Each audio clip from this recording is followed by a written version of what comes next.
Am I good? Yep. Are you guys ready for me? It looks like you guys aren't ready. Are you guys ready? All right. To prepare for that. Excuse me. I thought this was, I'm as proud of this one as any, because we knew Carolina, how they come out, ready to fight and compete, and I thought they played at a really high level, and to be able to withstand that and then get back to our identity of playing defense down the stretch. I think that's really the story. 27 second half points. Davis was hitting some incredible shots. And again, you have to tip your hat and give him credit. And I thought we weathered the storm. And, a lot of guys made winning plays, but for me, each game this year, somebody else has stepped up, and it's been like we have a team where all 11 scholarship players that we've recruited to play have won us games in different moments. And so for Caleb, he doesn't play last game, and he came back with a big-time attitude, really attacked practice the last couple days, and the pressure was bothering us. And because of how he responded in practice, I just had a lot of confidence to put him in. And for him to be ready, I think that just speaks volumes about who he is as a person, as a competitor.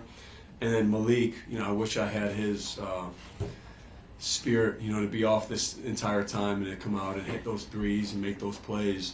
We have a versatile team, so certain games are gonna just be somebody's number, maybe more than others. And I thought this game really fit Malik and then Caleb with what he did. But incredibly proud. 19 wins in conference. 28 overall. We have a lot we want to do still, but to cap off the regular season this way, really proud of our team. John, on that note, and sort of about the depth, to play the way you guys did with Cooper on the bench. Yeah. I mean, obviously, there's not a perception that you're a one-player team or any of that, but to play that way without him had to be good for you to see as a coach and maybe build some confidence that in that situation again you guys would be okay. Yeah, that's happened before to us at Louisville in particular, and we really stepped up in that moment. I thought tonight we did a good job. I thought we ran out of a little bit of gas at the end of the first half there without Cooper, and I'm always going to play him. I'm not. If he's out for that period of time, we were buying as much time as possible, and we have good confidence with the guys that we're in. But we have to build that trust where he can't pick up a charge. We got to make sure he only has 2 fouls going into half. But I thought our guys did a good job. Mason stepping in, Isaiah, and then I thought Sion, Khan, and Tyrese the whole night were just studs. I thought they just had a great look about them the whole way. John, you mentioned with Malik, you getting him back. Right. There's a big picture piece of that, of what it means going forward. But even for this game, to have him respond the way he did you have a good feel for how he might handle his first action back in this environment and what he could do for you tonight? Well, it's ironic. It's not a coincidence. It is a coincidence. The first game he came back was against them also, and he responded really well that time. It's a different injury, obviously, but we've been very cautious with him. So he's just been really working pretty hard. He hasn't practiced. The hardest thing with his injury is to get contact, and so he just got contact the last couple of days. But Malik's a gamer. He has this special, to shoot those threes in that moment after being off. The one thing with being off this amount of time, he has shot a ton. He's shooting more than he ever has. And now he's kicking Justin Robinson's ass in shooting games. Before, J-Rob was probably getting him a little bit. And so I'm proud of the work he's done with J-Rob to have the confidence to shoot those shots. Coach, in your presser earlier this week, you talked about the offense needing bits of randomness to succeed. You have a lot of randomness with one of your coaches leaving for Miami. You get Cooper in foul trouble. You have a lot of different things going on in this game in a already tough environment. How important was this game to be able to handle all that but still come out with the win? Yeah, it's not smooth sailing, going forward. And I thought tonight was a good example. When you mentioned all those things, that's the obstacles the way for us. We've embraced that. We've talked about it very early on, and just a spirit the competitiveness. I thought we had great looks in the second half of just guys talking to one another. And the first time out, I called in the second half, they just they weren't fighting anything I was talking about. I thought it was really about getting back to doing. We always talk about just doing your job in those moments, and having that trust. And our guys came back, and we got stops right away. Our offense wasn't there, and then we came back, and we were able to put both together. You said you're always going to play Cooper. You start him in the second half Yeah. with 3 fouls. What did you tell him about managing that, and how much trust do you have in the freshman to handle Yeah. that situation? I think the tough part is, especially after the charge, you worry about him playing really hesitant and not being himself, even with 3 fouls. And so I just told him to be aggressive, just not to be, for lack of a better term, I said handsy. You can't play with your hands, you have to play with your body. And for him to get 4 blocks, while having the 3 fouls and doing a great job showing his hands was big time. And, he was ready to play. He just was, I think he wanted it almost too much. And so great learning experience for him. My thing is, once he picks up the first, we got to make sure he doesn't pick up the second. Then once you have the second, we can't pick up the third. I think that's the biggest thing. John, what did you see from Caleb Foster that put him in there in a pretty big spot in the second half after a DNP last game and then the first half? Well, Caleb, it was his response to that. I would say the majority of the time, if not all the time, guys can pout, quit, make an excuse, be pissed at me. Well, I'm sure he's pissed at me. That's fine. That's good. I'm all for that. But his attitude was like he just had such a competitiveness about him the last couple of days.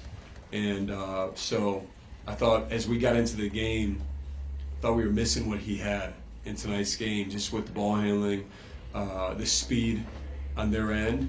And to be ready is a credit to him and the coaches, and just he's got amazing character to do that.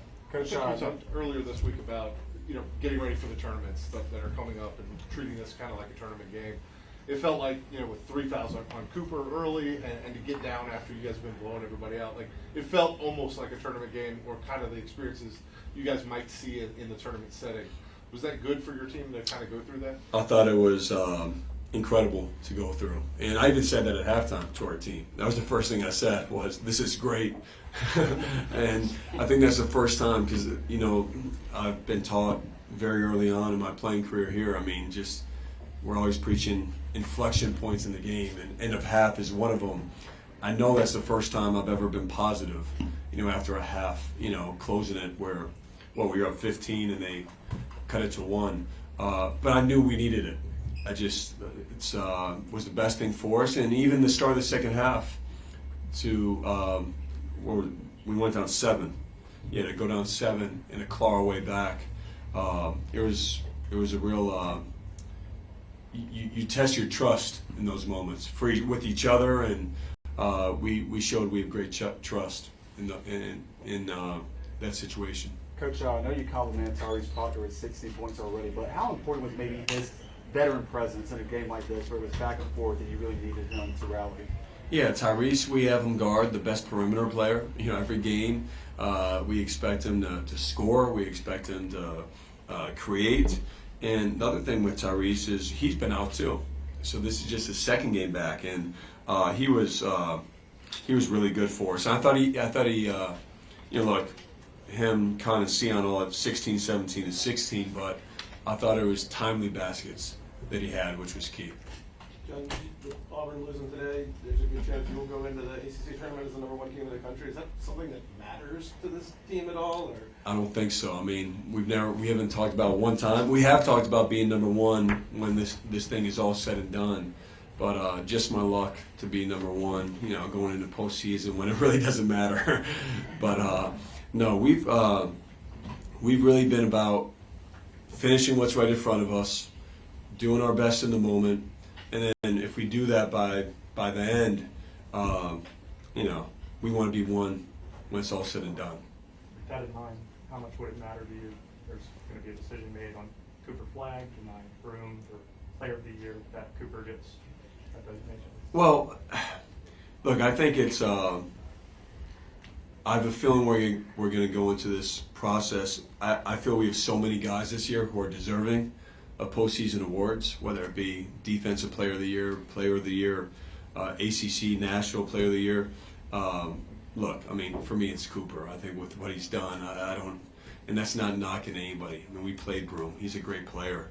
But Cooper, the way he impacts every aspect of the game, I don't think we've seen in college, for a long time.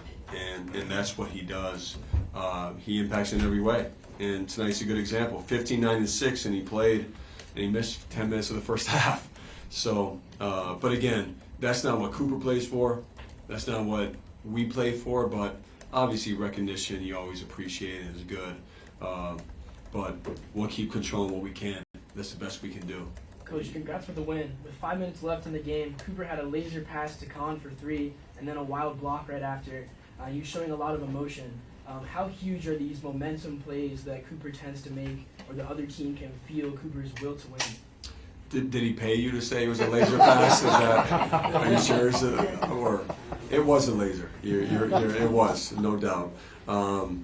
No, that's part of the gravity that he pulls, from defenders, and just a great heads-up play. I think it was Kaman that set the screen. I can't remember if it was Kaman or Malik, but no, it was an emotional game. To come back with that fight and that emotion. So I don't know what I was doing after that play, but I know I was pretty fired up after that pass. The laser pass. Sorry, Coach. Last one. Go In ahead. terms of motivation for this game, I mean, secured you guys ACC regular season title, first time in a long time. Did you also employ what a loss would mean for North Carolina in the psychology of preparing for this game, potentially eliminating them from tournament contention, barring an ACC tourney run? Didn't get into that. We did talk about how once you get into March, though, just the meaning of it can't be just about wanting it more, because the team you play wants it a lot, and so obviously you have to make sure your competitiveness is at a certain level, your fight's at a certain level, but it also comes down to, having great focus and, really not trying to do anything differently. And I thought we did a good job in the second half of that, but obviously we understood the value of this game for both teams. We didn't want to be the hunted. Sometimes when you talk about too much what a team is trying to do, you become the hunted, and the thing we've done a great job of is being the hunters. And we have to continue to do that when really here on out, it's end of season time if you lose. So we have to be ready to go. All right, thank you guys.